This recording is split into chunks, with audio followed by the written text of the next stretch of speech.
ஆண்டவர் இந்த எரேமியா தீர்க்கதரிசியின் மூலமாக யூத ஜனங்களுக்கு, தம்முடைய மக்களுக்கு ஒரு எடுத்துக்காட்டாக 12 கோத்திரத்திலிருந்து ஒரு எடுத்துக்காட்டாக, ஒரு 12 கோத்திரத்துக்குள்ளேயே எடுத்து பேசாம, எடுத்து சொல்லாம, வேறு ஒரு புறஜாதியின் ஒரு கோத்திரத்திலிருந்து ஆண்டவர் எடுத்துக்காட்டாக, ஃபார் எக்ஸாம்பிளாக ஆண்டவர் காண்பித்து, யூதர்கள் படிக்கட்டும், அவர்கள் மனம் திரும்பட்டும், அவர்கள் கர்த்தர் அண்டையில், என் அண்டையிலே அவர்கள் நெருங்கட்டும் என்று சொல்லி ஒரு கோத்திரத்தை, ஒரு தேவனால நற்சாட்சி பெற்ற ஒரு கோத்திரத்தை ஆண்டவர் ஞாபகப்படுத்தி அவர்களை அழைத்து தேவனுடைய ஆலயத்திலே கொண்டு வந்து, பிரபுக்களின் அந்த அறைகளிலே, ஆசாரியனுடைய அறைகளிலே கொண்டு வந்து அவர்களை ஒரு காரியத்தை செய்ய வைத்து யூதர்களுக்கு பாடத்தை, இன்னும் கீழ்ப்படிதலை கற்றுக் கொடுக்க வேண்டும் என்று ஆண்டவர் இந்த கோத்திரத்தை அடையாளப்படுத்துகிறார். அல்லேலூயா. இந்த கோத்திரத்துக்கு பேர் தான் நம்ம வாசிக்கிறோம் ரேகாபியர். என்ன சொல்லுங்க பார்ப்போம்? ரேகாபியர். இந்த ரேகாபியரை பற்றி தான் நம்ம பார்க்க போகிறோம். இந்த ரேகாபியரை பற்றி நாம் பல நாட்களாக நாம் தொடர்ந்து பார்த்து கொண்டிருந்தாலும், இன்றைக்கு இந்த ரேகாபியரை பற்றி ஒரு பூர்வீக அந்த குலத்திலிருந்து எப்படி இவர்கள் தேவனிடத்தில், அவர் சமூகத்தில் இடம் பெற்றார்கள் என்பதை நம்ம பார்க்க போகிறோம். 12 கோத்திரத்துக்கு அப்பாற்பட்டவர்களாக இருந்தாலும் இவர்கள் தேவனை எந்த அளவுக்கு விசுவாசித்தார்கள், தேவனை எந்த அளவுக்கு நம்பினார்கள், தேவனை எப்படியெல்லாம் பின்பற்றினார்கள், இந்த தேவன் எங்களுடைய தேவன் என்று எப்படியெல்லாம் வைராக்கியமாய் இருந்தார்கள் என்பதை இவர்களை யூதர்களுக்கு சாட்சிகளாகவே ஆண்டவர் ஏற்படுத்தி அவர்களை அடையாளமாக வைத்திருப்பார் என்றால், நிச்சயமாய் நாமும் நம்முடைய வாழ்க்கையிலே அநேக விஷயத்தை நாம் தெரிந்து கொள்ள வேண்டியது அவசியம். அல்லேலூயா. சரி, இன்னைக்கு 35ஆம் அதிகாரம்னாலே நமக்கு ஞாபகம் வருகிறது எந்த கோத்திரம்? ரேகாபியர். சரி, இந்த ரேகாபியருடைய வம்சவழிகளை முதலாவது நம்ம பார்க்க போகிறோம். அதுக்கு முன்னாடி எதனால தான் இந்த 35வது அதிகாரத்தில் வரக்கூடிய இந்த ரேகாபியரை ஆண்டவர் யூதர்களுக்கு அவர்களை வச்சு சில பரிசுத்தத்தை கற்றுக் கொடுக்கும்படி, கீழ்ப்படிதலை கற்றுக் கொடுக்கும்படி எதையெல்லாம் சொல்லுகிறார் என்பதை நம்ம பார்த்துட்டு, பிற பின்னணிகளை நாம் பார்த்துட்டு, இன்றைக்கு இருக்கிற நம்முடைய வாழ்க்கையில் இருக்கிற பின்மாற்றங்கள் எல்லாவற்றுக்கும் எப்படி நாம் தேவனிடத்தில் இன்னும் கீழ்ப்படிந்து முன்னேற வேண்டும் என்பதை நாம் பார்ப்போம். முதலாவதாக வாசிப்போம். யோசியாவின் குமாரனாகிய யோயாக்கிம் என்னும் யூதாவின் ராஜா நாட்களில் எரேமியாவுக்கு கர்த்தரால் உண்டான வார்த்தை, நீ ரேகாபியனுடைய வீட்டுக்கு போய். யாருடைய வீட்டுக்கு போ? ரேகாபியருடைய வீட்டிற்கு போய் அவர்களோட பேசி அவர்களை கர்த்தருடைய ஆலயத்தின் அறைகளில் ஒன்றிலே அழைத்து வந்து அவர்களுக்கு திராட்சை ரசம் குடிக்க கொடு என்றார். அந்த ரேகாபியனுடைய வம்ச வழியில கவனிங்க, அவங்கள கூப்பிட்டு வந்து தேவனுடைய ஆலயத்துக்குள்ள, புறஜாதிகள் வரலாமா வரக்கூடாதான்னா, பழைய ஏற்பாடை பொறுத்தளவுக்கு புறஜாதிகள் தேவனுடைய ஆலயத்திற்கு வருவதற்கு தகுதி இல்லை. ஆனால் ஆண்டவர் சொல்லுகிறார் பாருங்க, நீ போய், எரேமியா தீர்க்கதரிசிட்ட சொல்றாரு, நீ போய் ரேகாபியருடைய வம்சத்துல இருக்கிற எல்லாரையும் கூப்பிட்டு வந்து என்ன செய், தேவனுடைய ஆலயத்தில் இருக்கிற பிரபுக்கள், அந்த லேவியர்கள் இருக்கக்கூடிய அந்த அறைகள் எல்லாம் நீ என்ன செய்ய, கூப்பிட்டு வா. அவங்கள கூப்பிட்டு வந்து என்ன செய்ய சொல்றாரு? அவர்களுக்கு திராட்சை ரசம் குடிக்க கொடு என்றார். அவர்களுக்கு திராட்சை ரசம் குடிக்க கொடு என்றார். அப்பொழுது நான் அபசினியாவின் குமாரனாகிய எரேமியாவுக்கு மகனான எசினியாவையும் அவனுடைய சகோதரரையும் அவனுடைய குமாரர் எல்லாரையும் ரேகாபியருடைய குடும்பத்தார் அனைவரையும் அழைத்து, ரேகாபியருடைய குடும்பத்தார்ல இருக்கிற அனைவரையும் அழைத்து கர்த்தருடைய ஆலயத்திலே பிரபுக்களுடைய அறைகளின் அருகேயும் வாசலை காக்கிற சல்லூமின் குமாரனாகிய மாசையாவினுடைய அறையின் மேலேயும் உள்ள இத்தலியாவின் குமாரனும் தேவனுடைய மனுஷனும் ஆகிய ஆனான் என்னும் புத்திரருடைய அறையிலே அவர்களை கூட்டிக் கொண்டு வந்து, எல்லாரையும் இப்ப கூட்டு வந்து சேர்த்தாச்சு. எரேமியாட்ட ஆண்டவர் என்ன சொன்னாரு? நீ எங்க போ? 12 கோத்திரத்துல உள்ள யூத கோத்திரத்துல ஆண்டவர் சொல்லல,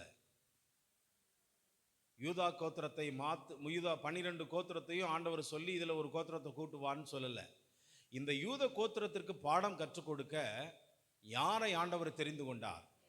ரேகாப்பியருடைய குடும்பத்தை தெரிந்து கொண்டார். இந்த ரேகாப்பியர் 12 கோத்திரத்தில் ஒரு எபிரேய கூட்டம் அல்ல.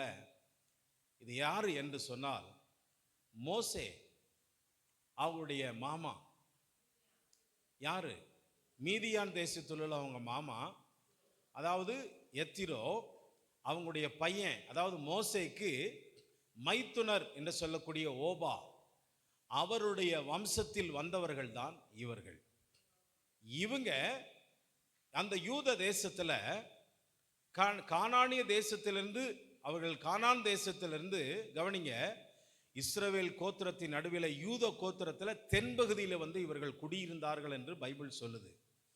எப்போ சிறை கைதிகளாக இவர்கள் பிடிக்கப்பட்டு நேபுகாத்து நேச்சார் அவர்கள் காலங்களில், அந்த யெகூ ராஜ்யபாரத்தின் காலங்களில் அவங்க சிறை கைதியாக பிடிக்கப்பட்டு அவர்கள் எருசலேமுக்கு வரும்பொழுது இவர்கள் தென்பகுதியிலே, யூதா வசிக்கின்ற தென்பகுதியிலே இவர்கள் வந்து கடைசியாக ஃபைனலாக வந்து குடியிருக்கிறாங்க. ஆக்சுவலி இவங்க எங்கிருந்து வந்தவங்க? மீதியான் தேசத்திலிருந்து புறப்பட்டு வந்தவர்கள். இப்போ எப்படி வந்தவர்கள், எப்படி வந்தாங்க அப்படிங்கிறதை நாம் பின்பதாக நாம் பார்ப்போம். முதலாவது ஆண்டவர் 12 கோத்திரத்தையும், அதாவது தரமாக நுப்பாட்டுவதற்கு மாத்திரமல்ல, யூத கோத்திரத்தை ஆண்டவர் இன்னும் அவர்கள் தேவனிடத்தில் நெருங்கி இருக்கிறதுனால அவங்களுக்கு இன்னும் அதிகமான சத்தியங்களை சொல்வதற்கு இந்த கோத்திரத்தை ஆண்டவர் மாதிரியாக காண்பிக்கிறார். அப்ப இந்த கோத்திரத்தில் என்ன அப்படி இருக்கிறது? இந்த ரேகாப்பியருடைய வம்சம் தலைமுறை தலைமுறையா நம்ம பார்த்தோம் அப்படின்னா, இது மோசேயினுடைய மைத்துனர், அவருடைய அந்த சந்ததி ஓபா, அந்த சந்ததியிலிருந்து வந்தது என்பது நான் உங்களுக்கு சொன்னேன். ஆனால் இப்பொழுது தான் நீங்க கவனிக்கணும், எதற்கு இவர்கள் தேவனுடைய ஆலயத்தில் கூட்டப்பட்டார்கள், இவர்களுடைய தகப்பன், இவருடைய முற்பிதாக்கள் எதை சொல்லி இந்த சந்ததி வளர்ந்து வந்தாங்க அப்படிங்கிறத ஆண்டவர் அழகா இவங்களுக்கு உணர்த்தி காண்பிக்கிறார். இப்பதான் நம்ம வாசிக்கணும். இவங்களை கூப்பிட்டு வந்தாச்சு. இவங்களை ஆண்டவர் என்னத்தை கொடுக்க சொல்றாரு? திராட்சை ரசத்தை குடிக்க சொல்றாரு. திராட்சை ரசத்தை எதுக்கு குடிக்கணும் அப்படின்னா, நீங்க நல்லா கவனிக்கணும், திராட்சை ரசத்தை குடிக்க சொல்றாரு. ஆனா இவங்க தேவனுடைய ஆலயத்துல வந்து திராட்சை ரசம் கொடுத்த உடனே குடிச்சாங்களா அப்படின்னா அவங்க குடிக்க மாட்டாங்க. ஏன் அப்படின்னா அவங்க தலைமுறை சொல்லியிருக்கு, அவங்க தலைமுறையில் உள்ள தகப்பன் சொல்லியிருக்கிறான், நீங்க என்னெல்லாம் செய்யக்கூடாது, நீங்க திராட்சை ரசம் குடிக்க கூடாது, அடுத்து வீடுகளை கட்டக்கூடாது, வயல் நிலங்களில் நீங்கள் விதைக்க கூடாது, நீங்கள் வீடு கட்டக்கூடாது, நீங்கள் வனாந்தரங்களிலே வரும் பொழுது கூடாரங்களில் நீங்கள் எளிமையாகவே ஜீவித்து உங்களுடைய ஜீவிய பாதைகளில் நீங்க ரொம்ப கவனமா இருந்து பாவத்துக்கு உட்படாம நீங்க பரிசுத்தமா அப்படியே வாழ்ந்து வாங்க அப்படின்னு சொல்லி இவங்க முன்னோர்களின் தகப்பன் வந்து சொல்லியிருக்கிறார், யோனதாப் என்று சொல்லக்கூடியவர். அப்படி சொல்ல அந்த பரம்பரையில இந்த சந்ததி கர்த்தருடைய கண்களில் பார்த்துக்கிட்டே இருந்து கர்த்தருடைய சிந்தனைக்கு உட்பட்ட ஒரு சந்ததியாக இவங்க இருந்ததுனால இதுவரைக்கும் ரேகாப்பியரை பற்றி நம்ம பைபிளில் படிச்சிருக்கிறோம். ஆனால் தேவனுடைய சமூகத்தில் ஒரு இரக்கம் பெற்ற ஒரு பெரிய சந்ததி இது ஒரு சந்ததி என்று, இந்த சந்ததி தேவனிடத்தில் வாக்குத்தத்தங்களை பெற்றது என்பதையும் இந்த 35வது அதிகாரத்தில் நம்ம வாசிக்கலாம்.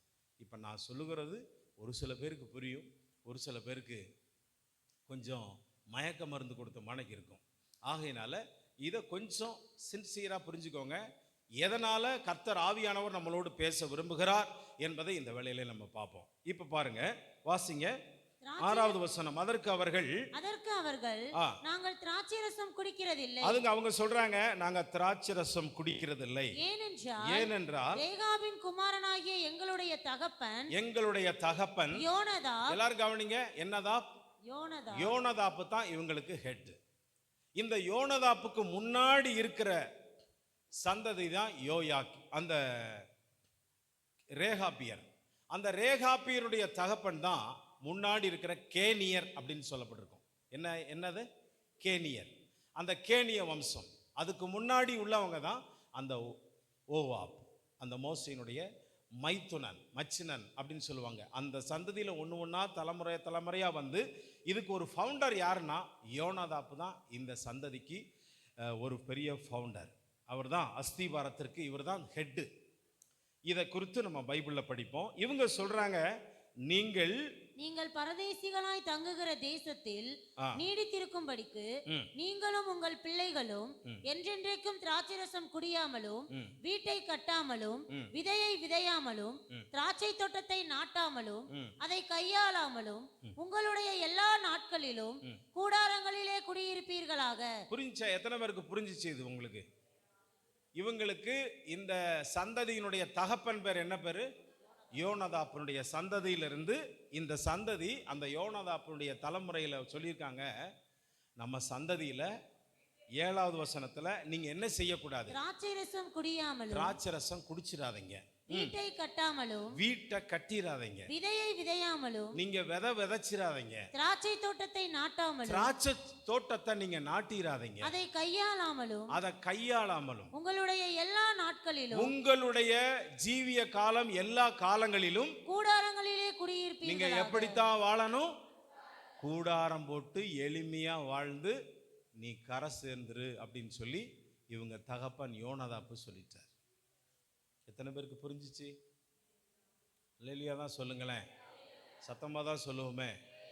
இவங்களுக்கு கடவுள் யோனதாப்புக்கு முன்னாடி அந்த சொன்ன போனா இவங்க மோசையினுடைய மீதியான் தேசத்தினுடைய சந்ததி பார்த்தீங்கன்னா புறஜாதி. அவங்க அந்நிய தேசத்திலிருந்து அவங்க வந்ததுனால கவனிங்க, இந்த யோனதாப்பின் சந்ததி வந்த உடனே ஆண்டவரை ஏற்றுக்கொண்டாங்க. ஒரு அல்லேலூயா சொல்லுவோமே. யாரை ஏற்றுக்கொண்டாங்க? எந்த சந்ததி வந்த உடனே? இந்த கேனிய வம்சத்துல ஓவாப்புக்கு அடுத்து, கேனிய வம்சத்துக்கு அடுத்து யோவாப்பு, அதாவது இந்த யோனதாப்பு, இவருடைய சந்ததியில தான் ஒரு செல்வேஷன் ஆகுறாங்க. ஆகி இவங்க என்ன பண்றாங்க அப்படின்னா, இதுக்கு அடுத்து தான் அவங்க ஒரு பாரம்பரியமாக நம்முடைய சந்ததி இப்படித்தான் பூமியில வாழணும் அப்படின்னு. இத வேதத்துல இன்னும் ஒரு ரகசியம் சொல்லப்பட்டிருக்கிறது. எதை இவங்க ஃபார்முலாவாக வச்சு, எதை இந்த சந்ததிக்கு ஒரு தலைமுறையா நம்ம சந்ததியெல்லாம் வாழணும் அப்படின்னு சொல்லி இவங்க அதை எடுத்துக்கொண்ட ஒரு முயற்சி எது அப்படின்னா, பழைய ஏற்பாட்டு புஸ்தகத்தில் என்னாகமத்தில் நம்ம வாசிக்கிறோம். எடுத்து வாசிங்களேன். 6ஆம் அதிகாரம் 1-4 வரைக்கும் மட்டும் வாசிங்க. கர்த்தர் மோசேயை நோக்கி நீ இஸ்ரவேல் புத்திரரோடு சொல்ல வேண்டியது என்னவென்றால், புருஷனாகிலும், இது கவனிங்க, 12 கோத்திரத்துக்கு சொல்லப்பட்ட ஒரு பிரமாணம். இது யார்கிட்ட சொல்றாரு ஆண்டவர்? மோசேட்ட சொல்லி சபைக்கு சொல்றாரு. நீங்கள் இஸ்ரவேலுக்கு நீ சொல்ல வேண்டியது என்னன்னா, நசரேய விரதமுடையவர்கள் எப்படி இருக்கணும்? வாசிங்க. புருஷனாகிலும் ஸ்திரீயாகிலும் கர்த்தருக்கென்று விரதம் பண்ணி கொண்டவர்களாயிருந்தால் நசரேய விரதமாகிய ஒரு விசேஷித்த பொருத்தனையும் பண்ணினால் அப்படிப்பட்டவன் திராட்சை ரசத்தையும் மதுபானத்தையும் விலக்க கடவன். எதை விளக்கணும்? நீ கர்த்தருக்காக உன்னை ஒரு பிரதிஷ்டை பண்ணினா, நீ கர்த்தருக்காக வாழணும்னு நீ நினைச்சீனா, நீ தேவனுக்காக ஜீவிக்கணும்னு நினைச்சீனா, நீ ஒரு நசரேயன். நீ நசரேயனுக்கு அநேக அர்த்தங்கள் இதில் சொல்லப்பட்டிருக்கு. மற்ற ஜனங்களிலிருந்து நீ பிரித்தெடுக்கப்பட்ட ஒரு விசேஷித்த ஒரு உடன்படிக்கைக்கு உட்பட்ட தேவ ஜனங்கள். இந்த நசரேயன் என்றால் யார் என்ன செய்யக்கூடாது? படிங்க. அப்படிப்பட்டவன் திராட்சை ரசத்தையும் மதுபானத்தையும் எதை செய்யக்கூடாது? திராட்சை ரசத்தையும் மதுபானத்தையும், அந்த திராட்சை ரசத்தினால் ஓயின் மதுபானத்தையும் என்ன செய்யக்கூடாது? விலக்க கடவன். அவன் திராட்சை ரசத்தின் காடியையும், அவன் திராட்சை ரசத்தின் காடி, அந்த குடிக்கிற அந்த காடியையும், மற்ற மதுபானத்தின் காடியையும், திராட்சை ரசத்தினால் செய்த எவ்விதமான தண்ணீரோ பானமோ லிக்யூடா இருந்தாலும் குடியாமலும், அதை நீ குடியாமலும், திராட்சரச பழங்களையாவது, திராட்சை காஞ்சி போன வற்றலாவது புசியாமலும் நீ அதை சாப்பிடாமலும் நான் தான் நசரேயனாய் இருக்கும் நாளெல்லாம் நீ நசரேய விரதம் எவ்வளவு நாள் இருக்கிறையோ ஆண்டவருக்காக நீ நசரேய நாள் எத்தனை நாள் வச்சிருக்கியோ அத்தனை நாள் அளவும் திராட்சை செடி விதை முதல் திராட்சை செடி விதை முதல் தோல் வரையில் உள்ளவைகளினால் செய்யப்பட்ட யாதொன்றையும் தோல் கூட இருக்கிற செஞ்ச பொருள் ஸ்நாக்ஸ் எதுவா இருந்தாலும் புசியாமலும் இருக்க கடவுள். அதை உன் நாக்குக்கோ உன் வாய்க்கோ நீ கொண்டு போயிடக்கூடாது. இது ஆண்டவர் யாருக்கு சொல்ல சொன்னாரு? இஸ்ரவேல் ஜனங்களுக்கு சொல்ல சொன்னாரு. ஆனா இதை கடைப்பிடிச்சவங்க யார் தெரியுமா?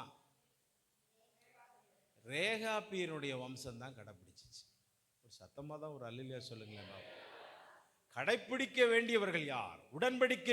உடன்படிக்கை நியூ கவர்னன்ட். ஆண்டவர் நம்மளோட கமிட்மெண்ட் கொடுக்கிறாருன்னா நாம் செய்வதற்கும் செய்ய ஆயத்தமாய் இருப்பதற்கும் தேவனுடைய காரியங்களை நிறைவேற்றுவதற்கு தான் தேவன் நம்மளை அழைத்து, தேவன் நம்மளை உட்படுத்தி, தேவனை நம்மளை நேசித்து இவ்வளவு தூரம் நம்மளை ஆண்டவர் நெருக்கி இஸ்ரவேல் ஜனங்களை கானான் எகிப்திலிருந்து ஆண்டவர் கொண்டு நீ இப்படிப்பட்ட பிள்ளைகள், நீ எனக்காக நீ இப்படி இருக்கணும்னு சொல்லி.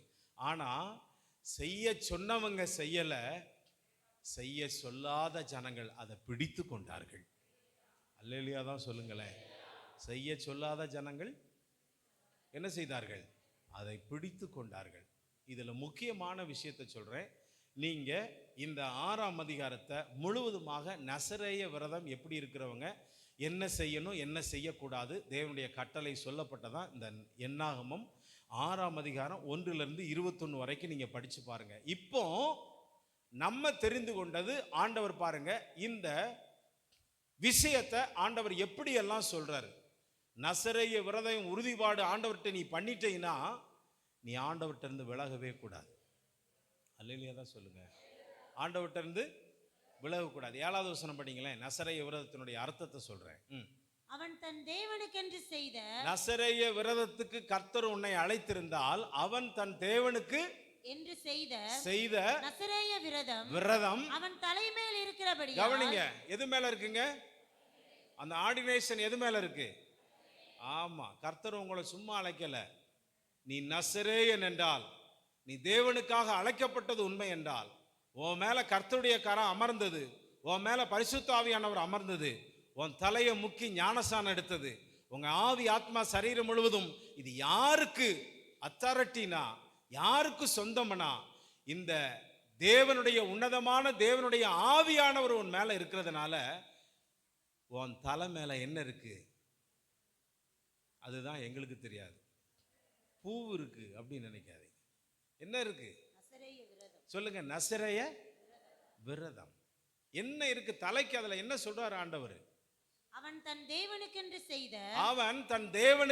செய்த நசரேய விரதம் அவன் தலையின் மேல் இருக்கிறபடி. பாருங்க, அவன் தலையின் மேல இருக்கிறதினால் மரணம் அடைந்த தன் தகப்பனால் ஆகிலும். இப்ப நல்லா கவனிங்க, மரணமா இருந்தா கூட இந்த நசரேய விரதத்தை நீ இழந்துடக்கூடாது.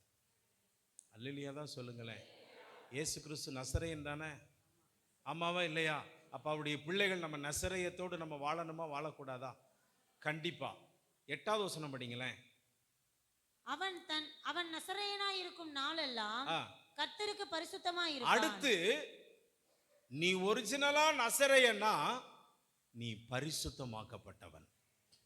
அல்லேலூயா தான் சொல்லுங்க, பரிசுத்தமாக்கப்பட்டவன். அடுத்து 9வது வசனம் சொல்லுது, அவன் அண்டையிலே ஒருவன் சடுதியில் மரணமடைந்தினால் நசரேய விரதமுள்ள அவனுடைய தலை தீட்டுப்பட்டதே ஆகில். அப்ப கவனிங்க, இன்னொரு வசனம், உண்மையாலுமே ஒரு மரணம் நிகழ்ந்தால் நீ தீட்டுப்படாம இருக்கணும் அப்படின்னா கவனிங்க, இந்த அபிஷேகத்தை இழந்துடாத. நீ தீட்டுப்பட்டுட்டீங்கன்னா இந்த நசரேய அபிஷேகத்தை நீ என்ன செஞ்சிட்ட?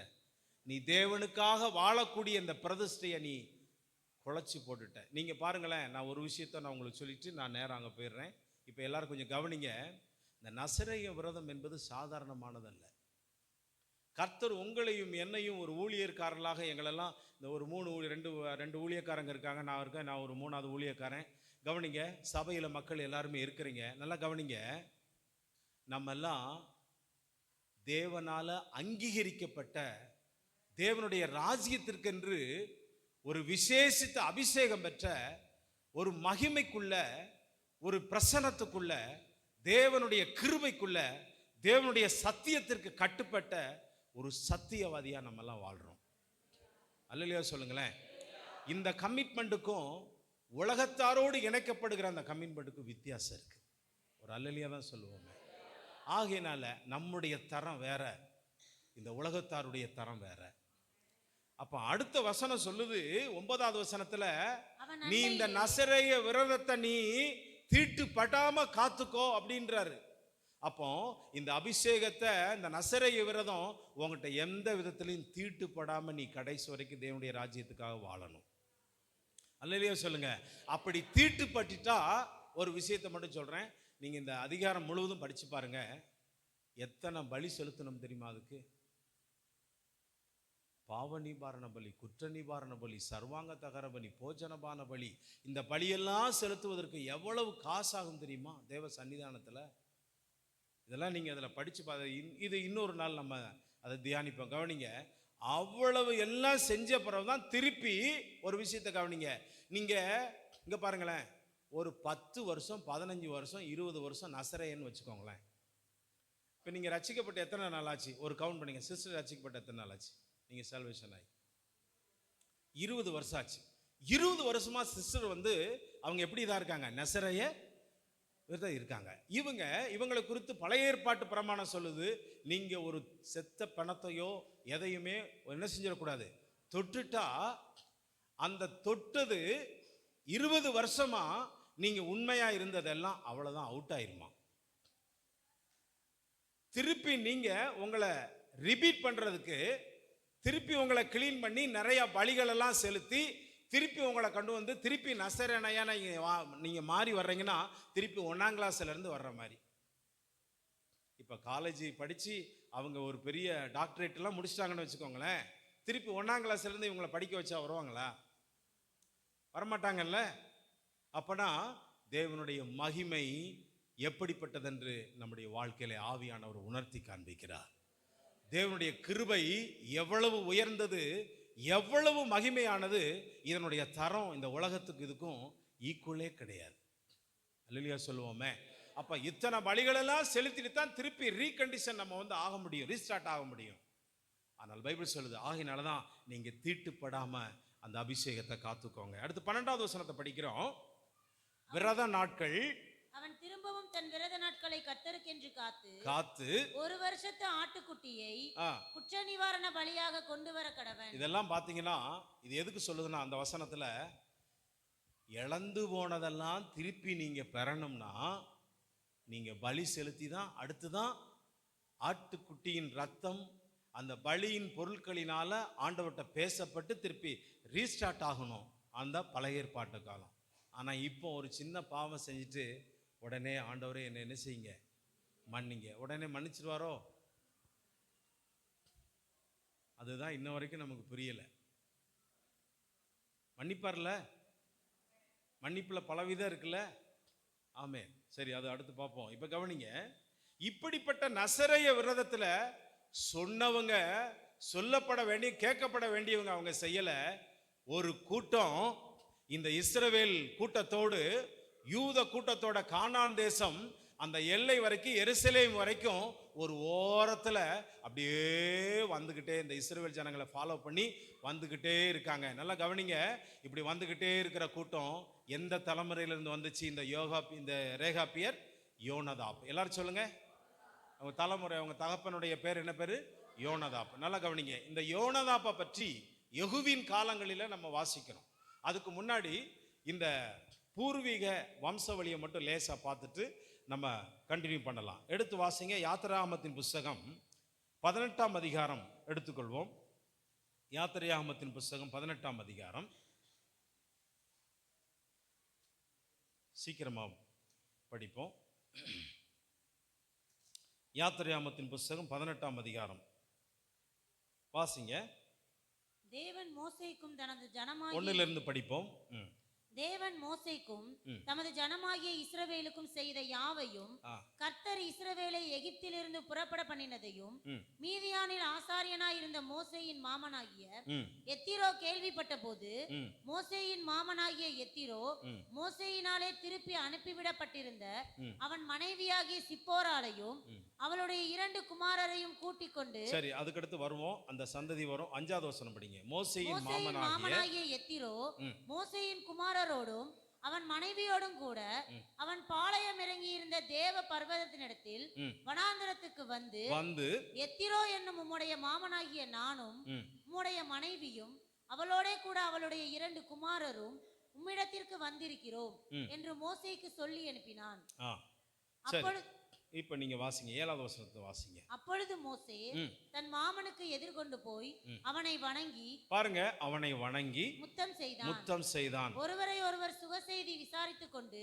ம். கூடாரத்துக்குள் சரி, பிரவேசித்தார்கள். அடுத்து பின்பு மோசே கர்த்தர் இஸ்ரவேலின் நிமித்தம் பார்வோனுக்கும் ஆ. எகிப்தியருக்கும் செய்த எல்லாவற்றையும் ம். வழியிலே தங்களுக்கு நேரிட்ட எல்லா வருத்தத்தையும் ம். கர்த்தர் தங்களை விடுவித்து ரட்சித்ததையும் ம். தன் மாமனுக்கு விவரித்து சொன்னான். சொன்னான். கர்த்தர் இஸ்ரவேலரை ஆ. எகிப்தியரின் கைக்கு தப்புவித்து ஆ. அவர்களுக்கு செய்த சகல நன்மைகளையும் குறித்து ஆ.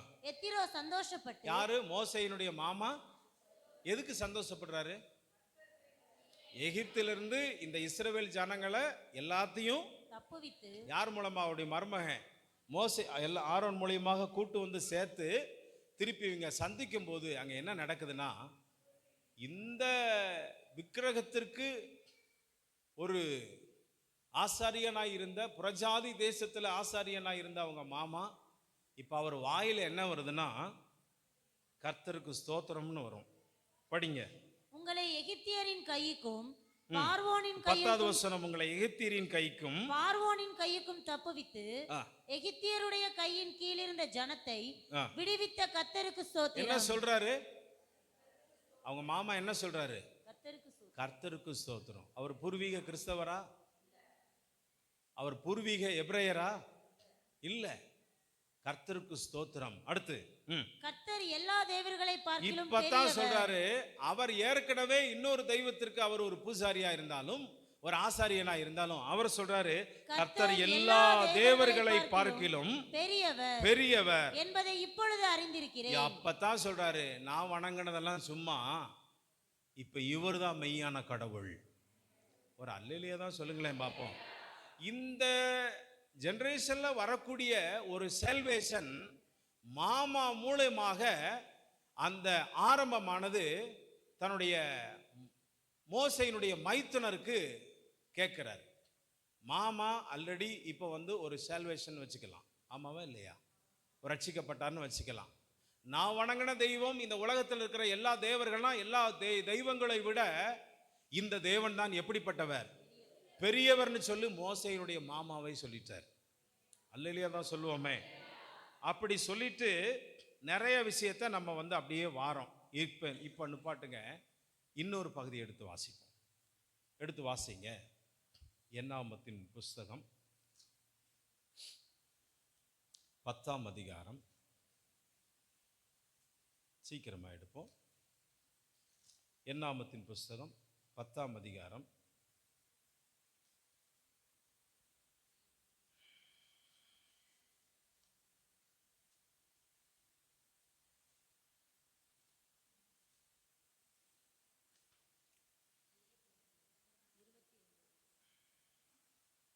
வாசிங்க.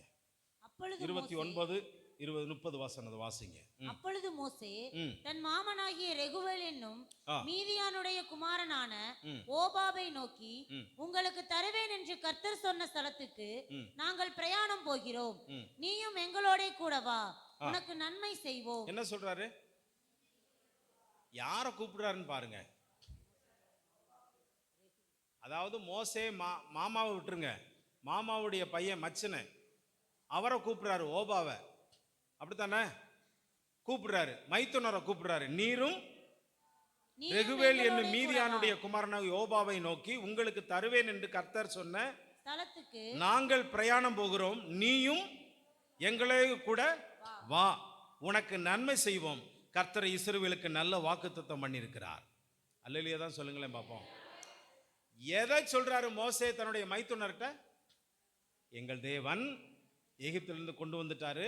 இப்போ இந்த வனாந்தரத்தை பற்றியெல்லாம் மாமா மைத்துனர் எல்லாருக்கும் தெரியும். கானான் தேசம் வரைக்கும் நல்ல பாதை அறிந்தவர்கள், வனாந்தரத்தில் வாழ்கிறக்கூடிய நல்ல ஒரு திறமசாலிக. இப்போ கூப்பிடுறாரு, என்னுடைய மச்சானே நீ என்ன செய்யாங்க கூட வா, எங்களுக்கு தேவன் நல்ல வாக்குத்தத்தம் பண்ணியிருக்கிறாரு. இங்கே பாருங்க, பணத்தை கெட்டா காமிச்சு கூப்பிட்டாரா, இல்லை நகையை கொடுத்து காமிச்சாரா, இல்லை வேற எதையும் கொடுத்து காமிச்சாரா? அவர் விசுவாசம் என்னும் வாக்குத்தத்தத்தை சொல்லி கூப்பிடுறாரு. ஒரு அல்லையே தான் சொல்லுவோமே. அப்போ நல்லா கவனிங்க, பணம், செல்வாக்கு, புகழ், இப்போ நகைகள் போன்ற ஆசீர்வாதங்கள்லாம் நமக்கு இருந்தாலும் அதை விட மேலானது பைபிள் எது சொல்லுதுன்னா தேவனுடைய வாக்குத்தத்தம். அல்லையே தான் சொல்லுவோமே. அந்த வாக்குத்தத்தத்துக்குள் அடங்கினதான் இது. அப்போ அந்த வாக்குத்தத்தம் என்னவா நடக்குன்னா, நீரும் என் பின்னாடி வாரும், உமக்கு ஒரு நல்ல வாக்குத்தத்தம் பண்ணியிருக்கிறாரு, அந்த ஆசீர்வாதத்தோட இணைஞ்சுக்கோருன்றாரு. இவர் என்ன சொல்றாரு? அதற்கு அவன், நான் வரக்கூடாது, என் தேசத்துக்கும் என் இடத்தாரிடத்திற்கும் போக வேண்டும் என்றான். அப்பொழுது மோசே, நீ எங்களை விட்டு போக வேண்டாம், வனாந்தரத்திலே நாங்கள் பாளையம் இறங்கும் இடங்களை நீ அறிந்திருக்கிறபடியினால். அவர் என்ன சொல்றாருன்னா, வனாந்தரத்துல மோசே வந்து ஒரு 42 இடங்கள்ல ஆசரிப்பு கூடாரத்தை நிறுவி போனாலும் அந்த போகிற இடம் கானான் தேசம் வரைக்கும் யாருக்கு நல்லா தெரியும் அப்படின்னா, மோசேயினுடைய மைத்துனன் ஓபாவுக்கு என்ன செய்யும், ஒரு இன்ஜினியரா கூட இருந்திருக்கலாம். அந்த அளவுக்கு எல்லாமே தெரியும். அவர் சொல்றாரு, மோசே சொல்றாரு, நீங்க என் பின்னாடி வந்துருங்க. இவங்க சொல்றாங்க, இல்ல நாங்க வரல, நாங்க எங்களுடைய தேசத்துக்கே நாங்க போயிடுறோம்ன்றார். இப்ப வாசிங்க. அப்பொழுது மோசே எங்களை விட்டு போக வேண்டாம், வனாந்திரத்திலே நாங்கள் பாளையம் இறங்கும் இடங்களை நீ அறிந்திருக்கிறபடியினால் எங்களுக்கு கண்களை போல இருப்பாய், எங்களோட கூட வந்தால் கர்த்தர் எங்களுக்கு செய்தருளும் நன்மையின்படியே உங்களுக்கும் நன்மை செய்வோம். எல்லாரும் ஒரு அல்லேலூயா சொல்லுங்க பாப்போம்.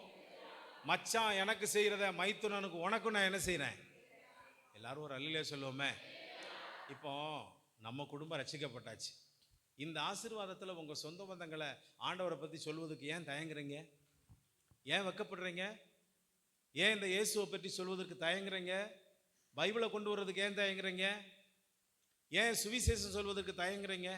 ஏன் ஆண்டவரை பற்றி பிரசித்திப்படுத்துவதற்கு ஏன் தயங்குறீங்க? மோசே சொல்கிறாரு, எங்களுக்கு கொடுக்குற ஆசீர்வாதத்தில் எல்லாமே உங்களுக்கு நாங்கள் பங்குதாரோம். அல்லேலூயா தான் சொல்லுங்களேன். இந்த கிறிஸ்டியானிட்டியில், தேவனுடைய வார்த்தையில், தேவனுக்குள்ள இருக்கிற மகிமையை நீங்க கண்டிப்பா நீங்க சொல்லிதான் ஆகணும். அல்லேலூயா. அப்படி சொல்லிட்டு, சரி நீ எப்ப ரட்சிக்கப்பட்டு எப்ப மனம் திரும்பீங்களோ வாங்கன்னு விசுவாசத்துல அவர் என்ன செஞ்சிட்டாரு? மோசே பிரயாணம் பண்ணி ஆண்டவர் சொல்ற வசனம் போயிட்டு வந்துட்டு இருக்காங்க. இந்த சந்ததி இப்படியே பார்த்துக்கிட்டு இருந்துதான் கொஞ்ச நாள் கழிச்சு இவங்க போன இடமெல்லாம் யாருக்கு தெரியும்? ஓபாவுக்கு தெரிஞ்சதுனால இவங்க அப்படியே இவங்களை ஃபாலோ பண்ணியே அப்படியே போக ஆரம்பிச்சாங்க. எல்லாரும் ஒரு அல்லேலூயா சொல்லுவோமே. இவங்களை ஃபாலோ பண்ணி கொஞ்ச நாள் கழிச்சு, சிலவங்க கூப்பிட்ட உடனே சபைக்கு வர மாட்டாங்க, கொஞ்ச நாள் கழிச்சு தான் அப்படியே வருவாங்க. அப்படித்தானே? அப்போ சொல்ல வேண்டியது யார் கடமை? அவங்க திருப்பி வர வேண்டியது யார் கடமை? அதை கர்த்தர் அவங்கள கொண்டு வருவார். அல்லேலூயா சொல்லுங்க. அப்போ எதையுமே செய்யாம சபையில வந்து உட்கார்ந்துருக்க கூடாது. நாம் தேவனுக்கான ஒரு போர் சேவகனாக இந்த சபையில் இருக்கணும். நீங்க விசுவாசி இல்லை, நீங்க ஊழியக்காரர்கள். நீங்கள் தேவனுக்காக ஒரு போர் சேவகர்களாக நீங்கள் இருக்கணும். அல்லேலூயா. சரி, அப்போ இப்படி சொல்லிட்டு வர்றாங்க இந்த சந்ததி மாதிரி. இப்போ உங்களுக்கு எத்தனை பேருக்கு புரிஞ்சிச்சு? எரேமியா 35ஆம் அதிகாரத்தில் நம்ம வாசித்தோம் ரேகாப்பியரின் சந்ததி. அந்த ரேகாப்பியருக்கு தகப்பன் யார்? யோனதாப்பு. அந்த யோனதாப்புக்கு முன்னாடி ஒரு சந்ததி யாரு? ஓபாப்பு. அந்த ஓபாவுக்கு அப்பா பேர் என்ன பேரு? ரெகுவேல் அப்படின்னு சொல்லலாம், மோசேயினுடைய மாமா. அப்ப அந்த சந்ததியை இப்ப நம்ம சொல்லிட்டே வாரோம். இந்த சந்ததியில எப்ப ஸ்ட்ராங்கா மாறுறாங்கன்னா, இந்த யோனதாப்பு வந்த பிறகுதான் இந்த சந்ததி ஸ்டாண்டர்டா மாறுது. எப்படி மாறுதுன்னா, என்னாகமோ 6ஆம் அதிகாரத்துல வாசித்த பிரகாரம், ஐயோ கர்த்தருக்காக நெசரணையா இருக்கக்கூடிய ஒரு மனுஷன் இவ்விதம் தான் இருக்கணும் அப்படிங்கிற ஒரு செய்தியை கேள்விப்பட்டு அந்த யோனதாப்பு என்ன பண்றாருன்னா, அப்பத்தான் தன்னுடைய வம்சம் இனிமே வனாந்தரத்தை அழிஞ்சு போகக்கூடாது, இவ தேவ சன்னிதானத்தில் இந்த கூட்டத்தோடையே போயிடணும் அப்படின்னு சொல்லி அவர் நினைச்சு சொன்னதுதான். எதை சொன்னார்னா, இது தேவனுடைய பிரமாணத்தை தான் இந்த யோனதாப்பு எடுத்து தன்னுடைய மக்களுக்கு அவர் சொல்லி, நம்ம சந்ததியில இனிமேல் யாரும் இதை செய்யாதீங்க, கடைசி வரைக்கும் இதை ஃபாலோ பண்ணுங்க அப்படின்னு செய்ய சொன்னார். இதை ஒரு அல்லேலூயா சொல்லுவோம். சரி, சத்தமாக தான் சொல்லுவோமே. அப்போ இந்த சந்ததியில் 2-3 இடங்களை மட்டும் காமிச்சிட்டு நேராக அங்கே வந்து 12 மணிக்கு முடிச்சிருவோம். இப்போ கவனிங்க, எடுத்து வாசிப்போம். நியாயாதிபதிகளின் புஸ்தகம் 1:16 வாசி. மோசேயின் மாமனாகிய கேனியனின் புத்திரரும் ஆ யூதாவின் கேனியனின் புத்திரரும். சரி, மோசேயின் மாமனாகிய கேனியரின் புத்திரரும். சரி, இந்த கேனியர் 35ஆம் அதிகாரத்தை எடுத்து வாசிங்க. எரேமியா 35:1 வாசிங்க. யோசியாவின் குமாரனாகிய யோயாக்கிம் என்னும் யூதா ராஜாவின் நாட்களில் எரேமியாவுக்கு கர்த்தரால் உண்டான வார்த்தை, நீ ரேகாபியருடைய வீட்டுக்கு போய் அவர்களோட பேசி அவர்களை கர்த்தருடைய ஆலயத்தின் அறைகளில் ஒன்றிலே அழைத்து வந்து. சரி, இந்த சந்ததி வந்து எந்த சந்ததி? மோசே மாமனுக்கு அடுத்து அது எந்த கோத்திரமா மாறிடுது? கேனியனின் சந்ததியா மாறுது. இதுலதான் ஓபாப்பு வருகிறார். புத்திரர் யூதாவின் புத்திரரோடு கூட பேரீச்ச மரங்களின் பட்டணங்களில் இருந்து ஆராத்திற்கு தெற்கே இருக்கிற யூதாவின் வனாந்திரத்திற்கு வந்து ஜனங்களோட குடியேறினார்கள். எப்படி குடியேறாங்க பாத்தீங்களா? மோசே கூப்பிடுறாரு, வரல. ஆனா கொஞ்ச நாள் கழிச்சு இவங்க அப்படியே வந்து வந்து வந்து யூத தேசத்துக்கு வந்து தென்பகுதியிலே வந்து இவங்க குடியேறிறாங்க. ஒரு அல்லேலூயா தான் சொல்லுங்களேன் பார்ப்போம். ஒரு வழியா வந்து சேர்ந்துட்டாங்க. 12 கோத்திரத்தையும் வழி நடத்துகிறது கர்த்தர். ஆனா இவங்க வந்தது புறஜாதி மார்க்கம்னால இவங்க விசுவாசத்தின் அடிப்படையில் தேவன் மேல் வச்ச நம்பிக்கையிலும் அந்த மோசே சொன்ன சுவிசேஷத்திலும் மோசே சொன்ன சத்தியத்திலும் அவர்கள் அந்த நாட்களில் உள்ள வாழ்ந்த காலங்களில் அந்த தேவன் நம்பினதுனால இவங்க அப்படியே வந்து யூத தேசத்துக்கு வந்து சேர்ந்துட்டாங்க. எல்லாரும் ஒரு அல்லேலூயா சொல்லுவோமா? சரி, இப்போ ஒன்று ஒன்றா படிப்போம். 4ஆம் அதிகாரத்தை எடுக்கணும். நியாயாதிபதியின் புஸ்தகம் 4ஆம் அதிகாரம். 4ஆம் அதிகாரம் எடுத்துட்டீங்களா? நான் அந்த கோர்வையா உங்களுக்கு சொல்றேன் பாருங்க. 11வது வசனத்தை படிக்கிறீங்களா? நியாயாதிபதிகளின் புஸ்தகம் 4ஆம் அதிகாரம் 11வது வசனம். கேனியனான ஏபேர் என்பவன் மோசேயின் மாமனாகிய ஓபாபின் புத்திரராயிருக்கிற கேனியரை விட்டு பிரிந்து. சரி, இப்ப புரிஞ்சு வச்சா உங்களுக்கு? அப்ப யாருக்கு அடுத்தது யார் சந்ததி வருது? மாமா, அடுத்து ஓபா, அதுக்கு அடுத்து ஓபாவுக்கு அடுத்து கேனியரின் சந்ததி வருது. இந்த கேனியரின் சந்ததி தான் யோனாதாப்பா மாறுது. ஒரு அல்லேலூயா தான் சொல்லுங்களேன் பார்ப்போம். இது உங்களுக்கு கொஞ்சம் தலைமுறை சொல்றதுனால கொஞ்சம் இருக்கும். ஆனா எதுக்கு சொல்றேன்னா, இதை புரிஞ்சுட்டீங்கன்னா 35ஆம் அதிகாரத்துல ஆண்டவர் சொல்றது அவ்வளவு புரியும் நமக்கு. ஆமென், அல்லேலூயா. அப்ப கேனானியனாகிய ஏபேர் என்பவன் மோசேயின் மாமனாகிய ஓபாவின் புத்திரராயிருக்கிற கேனியரை விட்டு பிரிந்து கேதேசின் கிட்ட இருக்கிற சானாயிம் என்னும் கர்வாலி மரங்கள் அருகே தன் கூடாரத்தை போட்டிருந்தான். எப்படித்தான் இருந்தாங்களா இவங்க? பெரிய பெரிய பில்டிங் எல்லாம் கிடையாது. எப்படித்தான்? ஒரு கூடார வாசி. அந்த தலைமுறை எப்படி வருது பாருங்களேன்.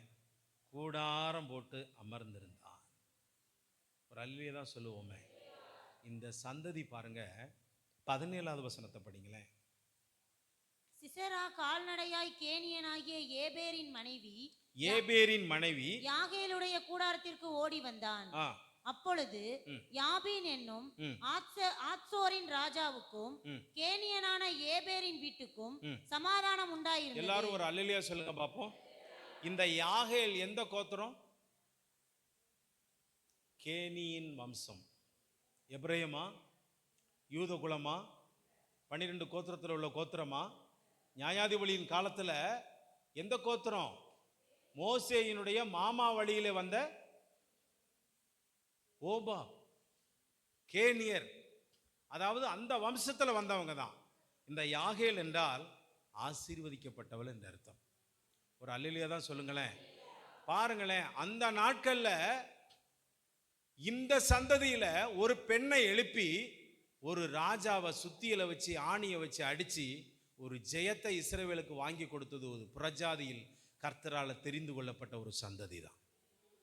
அல்லேலூயா தான் சொல்லுங்களேன் பார்ப்போம். இந்த ரகசியம் பெரியது. இது புரியாதவர்களுக்கு கொஞ்சம் கஷ்டமா இருக்கும். ஆனால் இது அதை உங்களை புரிகிற மாதிரி தான் நான் சொல்றேன். இப்போ இந்த யாகேலுடைய வம்சம் எந்த வம்சம்னா யாது? ரேகாபியனுடைய வம்சம். ஆமென் தான் சொல்லுங்களேன். கேனியர். அந்த கூட்டத்தை குலகோத்திரத்தை சேர்ந்தவங்க யோனதாப் அந்த வம்சத்தில். இப்போ தான் நீங்கள் வாசிங்க. அடுத்து நம்ம இந்த கோத்திரத்தில் வாசிக்கிறோம் 21வது வசனம் 4:21. பின்பு ஏபேரின் மனைவியாகிய யாகேல் ஒரு கூடார ஆணியை எடுத்து தன் கையிலே சுத்தியை பிடித்துக்கொண்டு மெல்ல அவன் அண்டையிலே வந்து அவன் நெற்றியிலே அந்த ஆணியை அடித்து போட்டாள். ஆமென். ஒரு அல்லேலூயா சொல்லுங்க பாப்போம். ஒரு இஸ்ரவேலுக்கு ஜெயத்தை வாங்கி கொடுத்தது எந்த கோத்திரம்? கேனியன். அதாவது அந்த எந்த ரேகாப்பியர் சொல்லுங்க. ரேகாப்பியரை ஆண்டவர் எக்ஸாம்பிளுக்கு சொல்ல போறாரு இப்போ இஸ்ரவேல் ஜனங்களுக்கு. அதுக்கு முன்னாடியே இந்த ஜனம் சைலண்டா கர்த்தருக்காக வாழ்ந்து சைலண்டா ரட்சிக்கப்பட்டு சைலண்டா நீ செய்யாததெல்லாம் அந்த ஜனம் செஞ்சதுனால ஜனங்கள் 12 கோத்திரத்தின் மேல கண்ணா இருக்க வேண்டிய ஆண்டவர் இப்ப இந்த கோத்திரத்தின் மேல ஒரு கண்ணை வச்சுட்டார். ஏன்னா அந்த அளவுக்கு இந்த மக்கள் என்ன செஞ்சாங்கன்னா தேவனுடைய பிரமாணத்தை எடுத்துக்கொண்டு தன் வாழ்க்கையிலே அதை விடாம பிடிச்சிட்டு யூத தேசத்தின் எல்லை தென்புற வரைக்கும் வந்துட்டாங்க. ஒரு அல்லேலூயா சொல்லுவோமா? இன்னைக்கு நம்ம எல்லாரும் கிறிஸ்தவத்தில் கம்பீரத்தை விட சைலண்டா இருந்து நம் காரியத்தை சாதிக்கிறவர்களாக இருக்கணும். அல்லேலூயா சொல்லுங்க. நாம் தேவ சமூகத்தில் பரிசுத்தம், நீதி, உண்மை, ஒரு பிரபலமா நான் பெரிய பரிசுத்தம், நான் பெரிய நீதிமான், நான் பெரிய வேத அறிஞர், நான் பெரிய ஆளு அப்படிங்கிறது எல்லாமே சைலண்ட் மிகவும் ரொம்ப அவசியம். அல்லேலூயா தான் சொல்லுங்க. நம்ம இடம் பெற வேண்டியது தேவனுடைய மைண்ட் செட்டில், நம்ம இடம் பெற வேண்டியது தேவனுடைய இருதயத்தில், நாம் இடம் பெற வேண்டியது தேவனுடைய இரக்கத்தில், நாம் இடம் பெற வேண்டியது தேவனுடைய கிருபையில். அவருடைய சமூகத்தில் நம்முடைய காரியங்கள் எட்டப்படும் பொழுது நிச்சயமாய் தேவன் நம்மளை கைவிடவே மாட்டார். அல்லேலூயா சொல்லுங்க. யார் கண் பார்வையிலே நாம் வாழுகிறோமோ இல்லையோ கர்த்தர் நம்மளை பார்த்து கொண்டே இருக்கிறார். இந்த பார்வையில் அவர் கொடுக்கப்பட்ட பிரமாணத்தை எடுத்துட்டீங்கன்னா கர்த்தர் உன்னை கைவிடவே மாட்டார். அல்லேலூயா சொல்லுங்க. ஆமென். 12 கோத்திரமும் சுமக்க வேண்டிய இந்த பிரமாணத்தை ஒரு கோத்திரம் காஸ்பலிசம் கேட்டு அது என்ன செய்யுது? சைலண்டா ஃபாலோ பண்ணி கர்த்தருக்கு பிரியமா நடந்து வருது பாருங்க. அல்லேலூயா. எவ்வளவு பெரிய ஒரு வார்த்தை பாருங்க. 5:24 படிங்க. நியாயாதிபதிகளின் புஸ்தகம் 5ஆம் அதிகாரம் 24-25. ஸ்திரீகளுக்குள்ளே கேனியனான ஏபேரின் மனைவியாகிய யாகேல் ஆசீர்வதிக்கப்பட்டவள். கூடாரத்தில் வாசமாயிருக்கிற ஸ்திரீகளுக்குள்ளே அவள் ஆசீர்வதிக்கப்பட்டவள். எல்லாரும் ஒரு அல்லேலூயா சொல்லுங்க பாப்போம். நீ கூடாரத்தில் இருந்தாலும், நீ கஷ்டத்தில் இருந்தாலும், நீ நஷ்டப்பட்டாலும், நீ ஆண்டவருக்குள்ள நீ இருந்தீனா நீ ஆசீர்வதிக்கப்பட்டவள். அல்லேலூயா. நீ எவ்வளவுதான் நொறுக்கப்பட்டாலும், சித்திரவதை பண்ணப்பட்டாலும், உன்னை அடிமைப்படுத்தப்பட்டாலும், உன் வாழ்க்கையில சின்னாபின்னமாக்கப்பட்டாலும், உன் வாழ்க்கையில நீ எவ்வளவு போராட்டத்தின் மத்தியில நீ வாழ்ந்தாலும், நீ கூடாரத்தில் தேவ சமூகத்தில் இருக்கிறபடினால நீ நிச்சயமாய் ஆசீர்வதிக்கப்பட்டவன். ஏன்?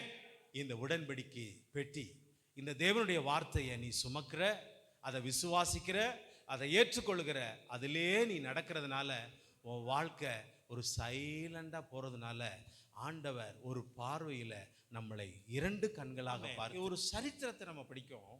இந்த சரித்திரத்தினுடைய பின்னணியை ஆண்டவர் எங்க கொண்டு வந்து நிப்பாட்டுறாருன்னு தான் இப்போ நமக்கு சொல்ல போறேன். இப்போ எடுத்து வாசிக்க வேண்டிய ஒரு பகுதி. இந்த கூட்டத்தில் ஒரு தலைமுறை ஆண்டவர் எழுப்பி காமிச்சிட்டார் பார்த்தீங்களா? யார? யாகேல். அவ எப்படிப்பட்டவளாம்? கூடாரத்தில் இருந்தாலும் இவள் எப்படிப்பட்டவ? ஒரு ராஜாவை யாராலும் கொல்ல முடியுமா? ஒரு பெண்ணு சுத்தியலை எடுத்தா, ஆணி எடுத்தா கதை முடிஞ்சிச்சு. அல்லேலூயா சொல்லுங்களேன் பாப்போம். இவ பெருசு ஆள் இல்லை, கூடாரத்தில் வாழ்ந்தா. இவங்க அப்பா அம்மா சொல்லி கொடுத்த முன்னோர்கள் பிரமாணத்தின்படி கரெக்டாக வாழ்ந்தாங்க. ஒரு சிம்பிளான ஆளு. ஐயா, உங்களுக்குள்ள இந்த வேதம் சிம்பிளா இருந்தாலும் அது நிச்சயமா கம்பீரமான ஒரு வாழ்க்கையை தரும் என்பதை, இது பிராமிஸ், இது வாக்குத்தத்தத்தின் பிரமாணம், இது வாக்குத்தத்த வசனங்கள். தேவன் அந்த யாகேல ஆசீர்வதித்தவர் உன்னையும் எங்களையும் ஆசீர்வதிக்காமல் இருப்பாரா? அவர் ஆசீர்வதிக்கிற தேவன். எந்த சந்ததி?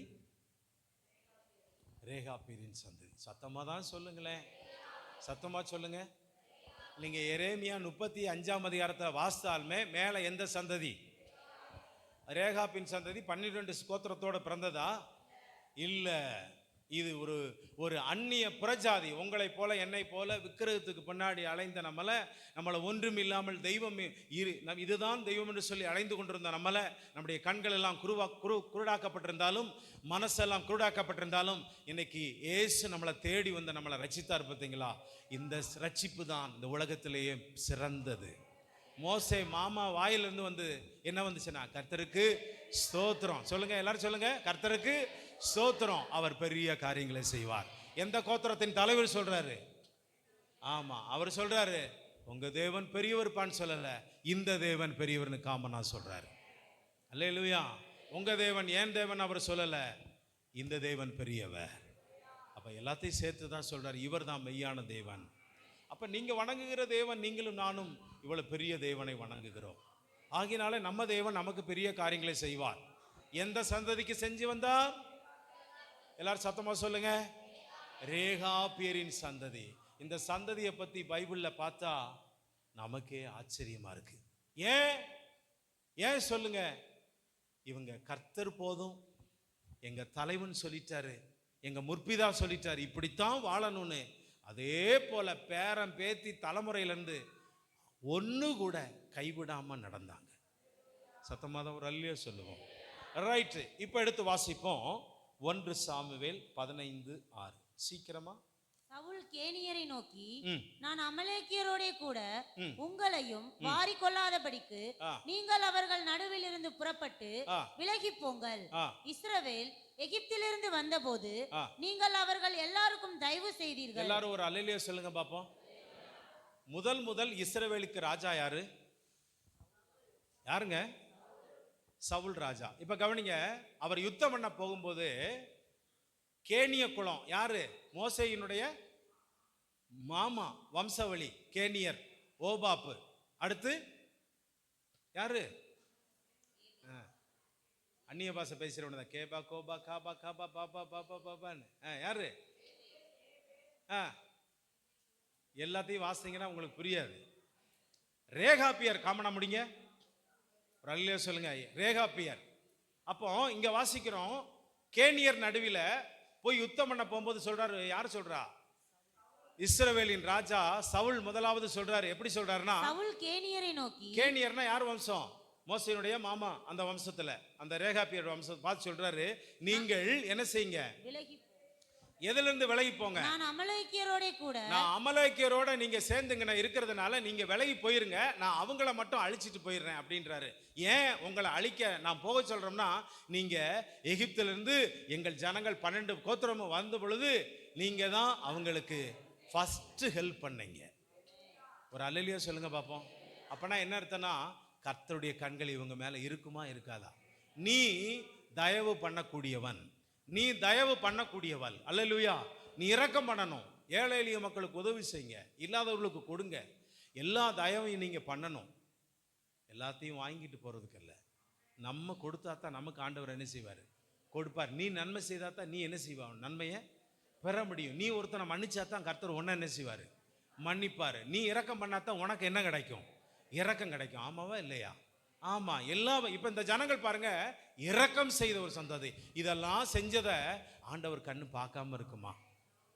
பார்க்காம இருக்குமா? எவ்வளவு அது அழகா சொல்லிருக்கு பாருங்க சாமுவேல் புஸ்தகத்துல. அந்த இவர் சொல்றாரு, நீங்க விலகி போயிருங்க. அதே போல அவங்க விலகி போயிட்டாங்க. இந்த சந்ததி அப்படியே வருது பாருங்க. அடுத்து தாவீதின் காலத்துல பாருங்க, 1 சாமுவேல் 27:10 வாசிங்க. 1 சாமுவேல் 27:10. இன்று எத்திசையில் போய் கொள்ளையடித்தீர்கள். இன்று எத்திசையில் தாவீதின் காலத்துல ராஜாவான பிறகு நீங்க எப்ப போய் எந்த பகுதியில போய் கொள்ளையடிச்சீங்கன்னு கேட்கும்போது தாவீது யூதாவுடைய தென் திசையிலும், எந்த தேசத்துல? யூதாவினுடைய தென் திசையிலும், இராமியலருடைய தென் திசையிலும், கேனியருடைய தென் திசையிலும் என்பான். எல்லாரும் ஒரு அல்லேலூயா சொல்லுங்க பாப்போம். அப்ப தாவீது யாரை காப்பாத்தி வச்சிருந்தார் அந்த கோத்திரத்தை? சத்தமா தான் சொல்லுங்களேன். தாவீதினிடத்துல அடைக்கலமாய், தாவீதின் குமாரனே எனக்கு இறங்கும். அப்படின்னா என்னது? நீ தாவீதின் குமாரனிடத்துல வந்து இரக்கம் பெற்றீங்க. இந்த கேனியர் வம்சம் யார்கிட்ட வந்து யாரு காலத்துல இறக்கம் வந்துருச்சு? தாவீதின் காலத்துல அப்படியே அரண்மனைக்குள்ள அடைச்சு வச்ச மனைக்கு அந்த கோத்திரத்தை தாவீது இரக்கம் பண்ணி காப்பாத்தி வச்சிருந்தார். ஒரு அல்லேலூயா தான் சொல்லுங்களேன். இப்ப சொல்றாரு, தாவீதின் குமாரனே எனக்கு இறங்கும். அப்ப இந்த தாவீதின் குமாரன் இயேசு உங்களுக்கு எனக்கும் இந்த உலகத்துல எத்தனையோ ஹெல்ப் பண்ணி ஆண்டவர் நம்ம கோத்திரத்துல நம்மளை தெரிந்து கொண்டு ஆண்டவர் நம்மளை பாதுகாப்பு இப்போது வச்சிருக்கிறார். நம்மளை ஆண்டவர் எப்படி வச்சிருக்கிறாரு? பாதுகாப்பா நம்மளை வச்சிருக்கிறார். எல்லாரும் ஒரு அல்லேலூயா சொல்லுவோமே. அப்ப இந்த பாதுகாப்பின் சந்ததி அடுத்து எங்க வருது தெரியுமா? நேரா எடுத்து வாசிக்கும் போது 2 ராஜாக்கள் 10ஆம் அதிகாரத்துல வந்து 35 முடியுது. எடுத்து வாசிங்க. 2 ராஜாக்கள் 10ஆம் அதிகாரம் 15வது வசனத்தும் 17 வரைக்கும் வாசிங்க. 2 ராஜாக்களின் புஸ்தகம் 10ஆம் அதிகாரம். அவன் அவ்விடம் விட்டு புறப்பட்ட போது தனக்கு எதிர்பட்ட ரேகாபின் குமாரனாகிய, யாருங்க? ரேகாபின் குமாரனாகிய யோனதாப்பை சந்தித்து. இப்ப இந்த சந்ததி தாங்க யோனதாப். இந்த ரேகாப்புக்கு முந்தின சந்ததி எது சொல்லுங்க? அந்த ஃபவுண்டர் யாருன்னு சொன்னேன்? யோனதாப். எல்லாரும் சொல்லுங்க, யோனதாப். இந்த கேனிய வம்சத்துல அவனிடத்தில் புறப்பட்ட போது தனக்கு எதிர்பட்ட ரேகாப்பின் குமாரனாகிய யோனதாப் சந்ததி. இந்த சந்ததியைத்தான் அவர் உறுதிப்பாடு எப்படி பண்றாங்க பாருங்க. யோனதாப் அவனை உபசரித்து என் இருதயம் உன் இருதயத்தோட செம்மையா இருக்கிறது போல உன் இருதயமும் செம்மையா இருக்கிறதா என்று கேட்டான். அதற்கு யோனதாப், அப்படியே இருக்கிறது என்றான். அப்படி இருக்கிறதானால் உன் கையை தா என்று சொன்னான். அவன் தன் கையை கொடுத்த போது அவனை தன்னிடத்தில் ரதத்தின் மேல் ஏறி வர சொல்லி, நீ என்னோட கூட வந்து அந்த யெகூ சொல்லுகிறான், என்னோட கூட வந்து கர்த்தருக்காக எனக்கு இருக்கிற பக்தி வைராக்கியத்தை பார் என்றான். அப்படியே அவன் ரதத்தின் மேல் ஏற்றினார்கள். பாருங்க, எந்த ஒரு ராஜாவும் ஒரு ரதத்துல யாரையுமே ஏத்த மாட்டாங்க. எந்த கோத்திரம் ஏத்துறாரு ஆண்டவர்? எந்த கோத்திரம் ரதத்துல ஏற்றப்படுகிறது? அவன் சொல்றான், நான் வைராக்கியமா இருக்கிறேன். யாருக்கு? கர்த்தருக்கு. அப்போ உன் இருதயம் வைராக்கியமா இருக்கா அப்படிங்கிற? வைராக்கியமா இருக்கேன் ஆண்டவருக்கு. யாரு சொல்றா? யாரு சொல்றாங்க? வைராக்கியமா இருக்கேன் அப்படிங்கிற யோனதாப் சொல்றாரு. ரேகாப்பின் வம்சம் சொல்லுது, நான் வைராக்கியமா இருக்கேன். அப்போ உன் கையத்தா. ரதத்துல ஏறான். அந்த யெகூவை மாதிரி ரதத்தை ஸ்பீடா ஓட்டினது யாருமே கிடையாது ராஜாக்கள்ல. அவன் அவ்வளவு ஸ்பீடா போய் எலியாவின் சொன்ன தீர்க்க தரிசனத்தின் பிரகாரம் இவன் சத்துருக்களை வீழ்த்தி அவன் சின்னமனமாக்குகிறான். இந்த யெகூ கூட இருந்து யாருன்னா இந்த ரேகாப்பின் வம்சத்தின் தலைவன். எல்லாரும் ஒரு அல்லேலூயா சொல்லுங்க பார்ப்போம். அப்பனா என்னன்னா, இதுல என்ன புரிஞ்சுக்கிறேன்னா, நீ சைலண்டா கிறிஸ்துவுக்காக வந்தாலும் எப்படி இருக்காங்க அவங்க இருந்தாங்க? வைராக்கியமா இருந்தாங்க. எல்லாரும் சொல்லுவோம், அல்லேலூயா சொல்லுவோமா? நீங்க இருக்கிற ஸ்தானத்துல நீ எந்த சூழ்நிலையும் ஆண்டவருக்கு இருந்தாலும், மனரம்யமா இருந்தாலும் அவருக்காக நீ வைராக்கியமா இருக்க பாரு. எல்லாரும் ஒரு அல்லேலூயா சொல்லுங்க பார்ப்போம். எப்படி இருக்குன்னு சொல்லுங்க. எல்லாரும் வைராக்கியமா இருக்கணும் ஆண்டவருக்கு. அப்ப வைராக்கியமா இருக்கும்போது டி மேஜர் எப்படியாவது இருக்கும்போது, வைராக்கியமா இருக்கும்போது ஆண்டவர் என்ன செய்வார்? நம்மள அப்படியே ரதத்தில் அப்படியே தூக்குகிறவர். ஆமென், அல்லேலூயா சொல்லுங்க சத்தமா தான். வைராக்கியம். ஒரு நாள் ஆண்டவர் வரும்போது அவருடைய ரகசிய வருகையில நம்மளை என்ன செய்வாரு? நீ வைராக்கியமா எனக்கு இருந்த இல்ல, கைய கொண்டா நகோமி, உன் கைய கொண்டா. அல்லேலூயா. ரூத்து, உன் கைய கொண்டா. இவர் எதுக்கு ஏன் கைய கேட்காருன்னு நினைக்க கூடாது.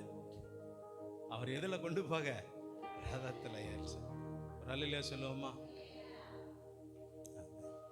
அப்ப அந்த ரதத்துல ஏற்றும் போது எப்படி இருக்கும்?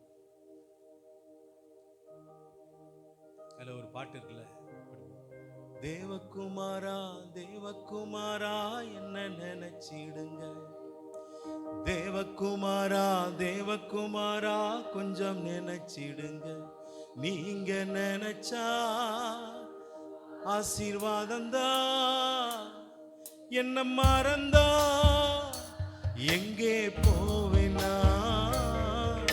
என்ன நினைச்சா ஆசீர்வாதந்தா, என்னை மறந்தா எங்கே போவேனா? தேவகுமாரா தேவகுமாரா ஜம் நினைச்சிடுங்க.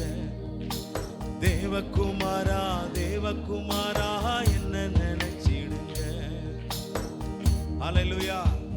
யெகூ ராஜாட நீ என் மனசும் உன் மனசும், என் வைராக்கியமும் உன் வைராக்கியமும் பாருங்க, எப்படி பாருங்களேன், என் ஸ்பிரிச்சுவலும் உன் ஸ்பிரிச்சுவலும் தேவனுக்குரிய வைராக்கியமா மேல இருந்து நாங்க வர்றோம். தூதர்கள் சொல்றாங்க, நீ எனக்காக இவ்வளவு காலமா வைராக்கியமா இருந்த இந்த உடன்படிக்கையில சரியா இருந்ததுனால உன் கையை என்கிட்ட கொண்டா. அல்லையா தான் சொல்லுங்களேன். நல்லா கவனிங்க. ஒன்னா ஆண்டவர் கை கொடுக்க வருவாரு, அவர் கையை பிடிச்சிடணும். அதுதான் இந்த கிறிஸ்தவ வாழ்க்கையின் ஓட்டம். இந்த உலகத்துல நம்ம எவ்வளவு எப்படி இருந்தாலும் சரி, இந்த வைராக்கியம், கர்த்தருக்காக இருக்கிற வைராக்கியத்தை நீங்க விட்டுறாதீங்க. ஆமென். சத்தமா தான் சொல்லுங்களேன். 19வது வசனம். இப்போதும் பாகாலின் சகல தீர்க்கதரிசிகளையும் அவனுடைய சகல பணிவிடைக்காரரையும் அவனுடைய சகல ஆசாரியரையும் என்னிடத்தில் அழைப்பியுங்கள், ஒருவனும் குறையலாகாது. நான் பாகாலுக்கு பெரிய பலியிட போகிறேன், வராதவன் எவனோ அவன் உயிரோடு இருப்பதில்லை என்றான். பாகாலின் பணிவிடைக்காரரை அழிக்கும்படி யெகூ இதை தந்திரமாய் செய்தான். தந்திரமாய் செய்த யெகூ அழிக்கிறவன். கவனிங்க 23வது வசனம். பின்பு யெகூ ரேகாபின் குமாரனாகிய, எல்லாம் கவனிக்கணும், நம்ம படிக்க போகிறது இத, ரேகாபின் குமாரனாகிய யோனதாபோடே. சொல்லுங்க, சத்தமா ரிப்பீட் பண்ணுங்க. ரேகாபின் குமாரனாகிய யோனதாப். இதுதான் எந்த சந்ததி?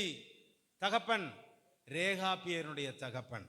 இப்போ பின்பு யெகூ ரேகாபின் குமாரனாகிய யோனதாப்போடு கூட பகலின் கோவிலுக்குள் பிரவேசித்து பாகாலின் பணிவிடைக்காரரை நோக்கி, பாகாலின் ஊழியக்காரரை அல்லாமல் கர்த்தரின் ஊழியக்காரரில் ஒருவரும் இங்கே உங்களோடு இராதபடிக்கு திட்டமாய் பாருங்கள் என்றான். எல்லாரும் யெகூவோடு கூட இருந்து கர்த்தருடைய பணியை நிறைவேற்றின ஒரு சந்ததி எது? சத்தமா தான் சொல்லுங்களேன். அங்கு கூடாரத்தில் வாழ்ந்த பெண்ணு இந்த தலைமுறை கர்த்தருக்காக வைராக்கியமா சைலண்டா வந்துகிட்டே இருக்கு. ஆமென். சத்தமா சொல்லுங்க ஆமென். இப்ப பாருங்க, இது வந்த உடனே தான் எங்க அதை தொடர்ச்சியா நம்ம பார்க்குறோம் அப்படின்னா, அதுல நம்ம வாசிக்கிறோம். அங்க போயிடுவோம். 35ஆம் அதிகாரம், எரேமியா 35. சீக்கிரமா முடிக்க போறோம். எரேமியா 35 சீக்கிரமா. இப்ப சொல்றாங்க, இந்த சந்ததியத்தான், இந்த 12 கோத்திரத்துல யூதா கோத்திரத்தை என்ன செய்யும்? கீழ்ப்படியவே மாட்டாக்கு. என்ன செய்ய மாட்டாக்கு? கீழ்ப்படியவே இல்லை. நான் எவ்வளவுதோ உங்களுக்கு தீர்க்கதரிசி வச்சு எச்சரிச்சிட்டேன், ஆசாரியனை வச்சு சொல்லிட்டேன், பிரபுக்களை வச்சு சொல்லிட்டேன், எல்லா தேசத்தின் மூப்பர்களை வச்சு சொல்லிட்டேன், ஒண்ணுக்கும் நீங்க என்ன செய்ய மாட்டேங்க? கீழ்ப்படிய மாட்டேங்க. அப்படின்னு தான் ஒரு எக்ஸாம்பிளுக்கு தான் ஒரு ஓரத்துல எல்லையில தூரத்துல கிடந்த இந்த சந்ததியை பார்த்து ஆண்டவர் சொன்னாரு, நான் உனக்கு கொடுத்தத என்னாகுமா ஆற யார் கை கொண்டு இது வரைக்கும் வந்தா? ரேகாபியர் வந்தாங்க. ஆனா நீ என்ன செய்யல? கை கொள்ளல. அதனால அவர்களை சாட்சியாக வைக்கிறேன். அவங்க தகப்பன் சொல்லி கொடுத்தான். என்ன சொல்லி கொடுத்தானா? நீ திராட்சை ரசத்தை நீ என்ன செஞ்சிடாத, குடிச்சிடாதப்பா, தண்ணி அடிச்சிடாதப்பா, மதுபானம் அடிச்சிடாத, போதவஸ்தை அடிச்சிடாத, தப்பு பண்ணிடாத. உன் மேல இருக்கிறது நசரேய அபிஷேகம். சொல்லுங்க, என்ன அபிஷேகம்? சொல்லுங்க, சத்தமா சொல்லுங்க. நசரேய அபிஷேகத்தை காத்துக்கொண்ட ஒரு சந்ததி ரேகாபின் சந்ததி. அல்லேலூயா சொல்லுங்க. இதை பார்த்துட்டு தான் ஒரு நாள் சமயம் வந்துச்சு, தூக்குனார் பாருங்க ஆண்டவர் கையில. நீ கடைசி வரைக்கும் நீ உண்மையா இருந்தீங்கன்னா கண்டிப்பா கர்த்தர் உன்னை தூக்கி உன்னை கர்த்தர் பயன்படுத்த ஆரம்பிச்சிருவாரு. அல்லேலூயா சொல்லுங்க பாப்போம். நீ கடைசி வரைக்கும், ஃபைனலா வரைக்கும் நீ அவர் பார்வையில அடங்கியிரு, நீ அவர் பார்வையில ஒடுங்கியிரு, நீ அவர் பார்வையில நீ அமைதியாயிரு. கர்த்தர் உன்னை ஏற்ற வேளையில வரும்பொழுது, சமயம் வரும் பொழுது உன்னை தூக்கி, இவன் தான் நீதிமான்கிறான், இல்ல நீதான் நீதிமான், உனக்கு தான் நான் கொடுக்கிற வாக்கு தத்தம்னு சொல்லி ரேகாபியரை கர்த்தர் உயர்த்தினார். சத்தமா தான் ஒரு அல்லேலூயா சொல்லுவோமே. ஆமென். 12 கோத்திரத்துக்கு எழுதப்பட்ட இவ்வளவு பெரிய பிரமாணமும் விலகி விலகி வந்தாங்க. அப்பதான் ஆண்டவர் சொன்னாரு, ஐயா ஒன்று ஒட்டியே வந்துச்சு, அது கொஞ்சம் கூட பிரியாம வைராக்கியமா வாழ்ந்துருச்சுப்பா, அதை நான் காமிக்க உனக்குன்னு சொல்லிட்டு தான் கூப்பிட்டு எல்லாரும் திராட்சை ரசத்தை ஊற்றி குடிப்பான்றாரு. எரேமியா குடிக்க வைக்கிறாரு. அங்கே ஒருத்தனும் என்ன செய்ய மாட்டேக்கான், குடிக்க மாட்டேக்கான். நீங்கள் நீதிமொழிகளில் பார்த்தீங்கன்னா ஒரு தாய் சொல்லுவா, தான் மகன் ராஜாவான உடனே, எப்பா ராஜா அரண்மனையில் போய் ராஜா சிங்காசனத்தில் போய் தான் மகன் ராஜாவானாலும், இவனை தூக்குங்க, அவனை தூக்கி அவனை அங்கே கொண்டு போங்க. இங்க பாருங்க, ஒரு மனுஷன் ராஜாவானாலும் அவன் தாய் சொல்ல கேட்காம பார்த்தீங்களா? ஒரு அலையிலேயே தான் சொல்லுங்களேன். இன்னைக்கு ஒரு பதவி கிடைச்சிச்சுன்னா அப்பா அம்மாவை மதிக்க மாட்டாங்க. ஆனால் ஒருத்தர் ராஜாவா மாறிட்டானா அவன் யார் பேச்ச கேட்குறான்? நீதிமொழிகளில் அவன் அம்மா பேச்ச கேட்குறான். ஏன் கேட்குறான் தெரியுமா? அவன் பரிசுத்தத்தில் வந்துடும். அப்பதான் சொல்றாரு, எப்பா ராஜாக்களை கெடுக்கும் காரியம் என்னன்னு தெரியுமா? மதுபானம் என்ன செஞ்சிடாத கொடுத்துற, பொம்பளை பழக்கத்தை வச்சிடாத, தப்பான விஷயத்துல நீ என்ன செஞ்சிடாத போயிடாதன்னு நிறைய அட்வைஸ் பண்ணுவாங்க. அதை போலதான் இங்க பாருங்க, சொன்னதை செய்யும் அழைக்கும் கைவிடாத தேவன் நம்மளோடு இருக்க, அவர் சொன்னதை நீ கைவிடாம இருக்கிற சந்ததி தான் ரேகாப்பின் சந்ததி. அல்லேலூயா தான் சொல்லுங்க பாப்போம். அப்ப நம்மளாம் எந்த சந்ததியாவை போல இருக்கணும்? ரேகாப்பேர். ஏன்? கர்த்தருடைய கண்களில் கிருபை கிடைச்சது. கர்த்தர் கண்ணால பார்த்தாரு, கர்த்தர் அவங்க பேசுகிறத காதால கேட்டாரு, மனசால உணர்ந்தாரு. ஏன்? அவங்க பரிசுத்த ஜீவியம் அந்த அளவுக்கு இருந்தது. அவங்க வைராக்கியமா இருந்தாங்க. இவங்களை கூப்பிட்டு குடிக்க சொல்றாங்க, அவங்க குடிக்கல.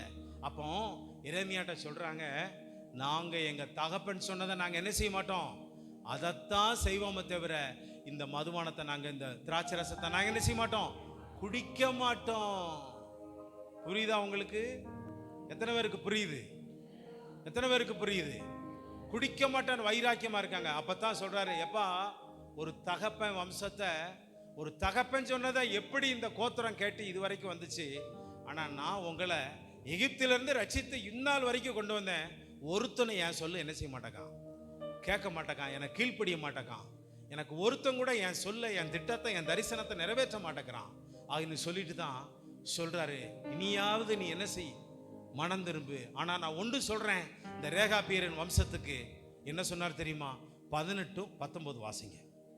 பின்பு எரேமியா ரேகாபியருடைய குடும்பத்தாரை நோக்கி நீங்கள் உங்கள் தகப்பனாகிய யோனதாபின் கட்டளைகளுக்கு கீழ்ப்படிந்து அவனுடைய கற்பனைகளை எல்லாம் கைக்கொண்டு அவன் உங்களுக்கு கட்டளையிட்டபடி எல்லாம் செய்து வந்தீர்கள். எப்படியா?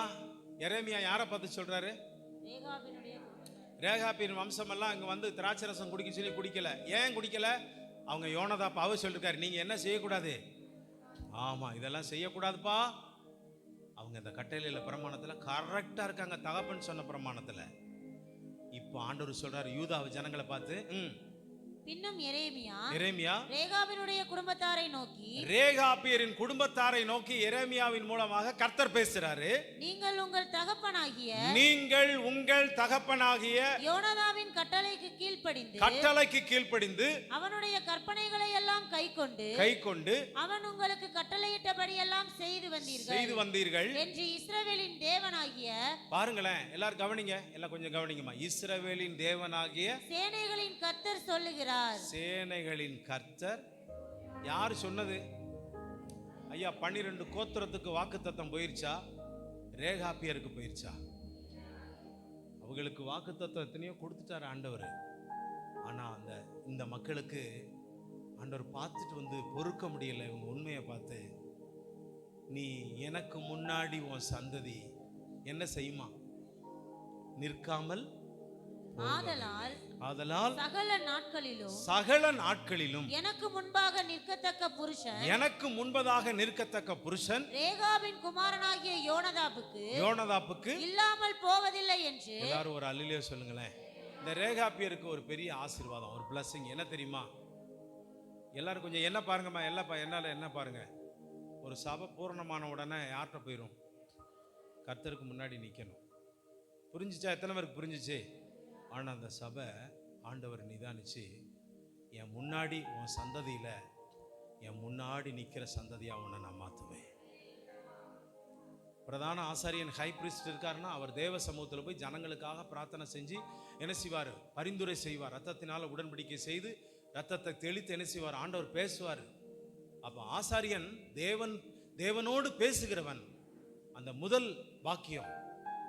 இப்ப நீங்க கவனிக்கணும், தேவனுக்கு முன்னாடி நிக்கிற சந்ததி. 12 கோத்திரத்திலுமே ஒரு கோத்திரத்தை ஆண்டவர் தேவனுக்கு முன்னாடி நிக்கிற ஒரு சந்ததியை தெரிந்தெடுத்தார். எது?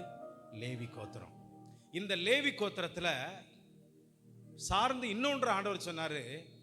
புறஜாதியில ஒரு கோத்திரத்தை சொன்னாரு, நீங்க எனக்கு முன்னாடி நிக்கிறதுக்கு உன் சந்ததியை நான் எழுப்புவேன். எல்லாரும் ஒரு அல்லேலூயா சொல்லுங்களேன் பாப்போம். உங்க பிள்ளைங்களாம் கவனிச்சுக்கோங்க, உங்க கோத்திரத்தை கவனிச்சுக்கோங்க, உங்க சொந்த பந்தங்களை கவனிச்சுக்கோங்க. இனி வருகிற நாட்கள்ல நம்ம எல்லாரும் துஷ்ட மனுஷனுக்கும் பாவிகளுக்கு முன்னாடி துன்மார்க்கனுக்கு முன்னாடி நிக்கிறதுக்கு உங்களையும் என்னையும் கர்த்தர் அழைக்கல. தேவனுக்கு முன்னாடி நிற்கிறவர்கள், தேவனுக்கு முன்னாடி நிற்கிறதற்கு தான் தேவன் நம்மளை தகுதிப்படுத்தி கொண்டு வந்திருக்கிறார். அல்லேலூயா சொல்லுங்க. பாவிகள் நீதிமானுடைய சபையில் நிலைத்திருப்பதில்லை. துன்மார்க்கன் சபைக்கு போக்குவரத்துமாய் இருக்கிறான். நீதிமானோ தேவனுடைய ஆலயத்தில் அவன் எப்படிப்பட்டவனாய் இருக்கிறான்? நாட்டப்பட்ட எங்களுக்கு தெரியாது. அவன் எப்படிப்பட்டவன்? அவன் தேவனுடைய ஆலயத்தில் நாட்டப்பட்ட பச்சையான ஒளிவ மர கன்றுகளைப் போல இருப்பான்.